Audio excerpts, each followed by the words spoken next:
ഈർക്കിലി ഉപയോഗിച്ച് ഗുരുവായൂർ ക്ഷേത്രം മാതൃക തീർത്തിരിക്കുകയാണ് കോട്ടപ്പടി സ്വദേശി മാറോക്കി ബിജു. ക്ഷേത്രത്തിനകം ഇന്നേ വരെ നേരിട്ട് കണ്ടിട്ടില്ലെങ്കിലും കേട്ടറിവുകൾ കൊണ്ട് മനോഹരമാക്കിയിരിക്കുകയാണ് ഈ കലാകാരൻ.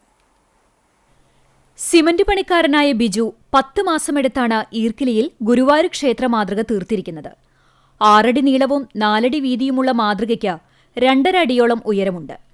കിഴക്കേ നടയിലെ ദീപസ്തംഭവും ഗോപുരവും മതിൽക്കെട്ടും അതേ രീതിയിൽ നിർമ്മിച്ചിട്ടുണ്ട്.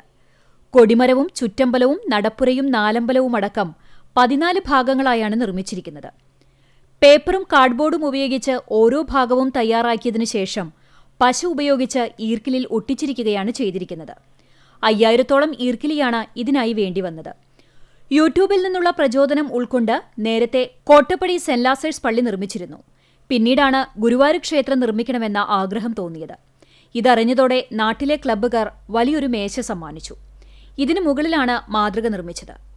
ജോലി കഴിഞ്ഞെത്തിയാൽ 1 മണിക്കൂർ നിർമ്മാണത്തിനായി നീക്കിവെക്കുകയാണ് പതിവെന്ന് ബിജു പറഞ്ഞു. ഒരു 10 മാസമായത്. ഇപ്പോ ഡെയിലി 1 മണിക്കൂർ പണി കഴിഞ്ഞു വന്നിട്ടാണ് 1 മണിക്കൂർ ഇരിക്കുകയാണ്. ഭാര്യ വീണയും മക്കളായ കെവിൻ, അനിറ്റ എന്നിവർ ചേർന്ന് ഈർക്കിലി തയ്യാറാക്കി നൽകും.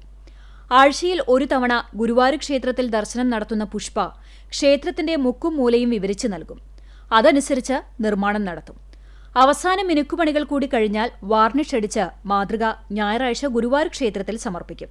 ഇതിനുശേഷം പാലയൂർ പള്ളിയുടെ മാതൃക നിർമ്മിക്കാനുള്ള തയ്യാറെടുപ്പിലാണെന്ന് സഹോദരി റീന പറഞ്ഞു. ഈ ഞായറാഴ്ചയോടുകൂടി പൂർത്തീകരിച്ച് ഗുരുവായൂരമ്പലത്തിലേക്ക് കൊടുക്കുകയാണ്. ഇനി ഇതിന് മുന്നോടിയായിട്ട് ഇനി നിൽക്കുന്നത് പാലയൂർ പള്ളിയാണ് വിചാരിച്ചിരിക്കുന്നത്. അപ്പൊ പാലയൂർ പള്ളി ഉണ്ടാക്കാൻ എല്ലാവരും സപ്പോർട്ടും ഉണ്ടാകും. പിന്നെ ഈർക്കിലൂരിയെ അവന്റെ വൈഫ്, വിജയന്റെ വൈഫാണ് ഈർക്കിലൂരിന് കൊടുത്തിരുന്നത്. പിന്നെ മക്കളും ഹെൽപ്പിങ് ഉണ്ടായിരുന്നു. നിർമ്മാണത്തിന്റെ മഹത്വം കേട്ടറിഞ്ഞ നിരവധി പേരാണ് ദിവസവും ബിജുവിന്റെ വീട്ടിലെത്തുന്നത്.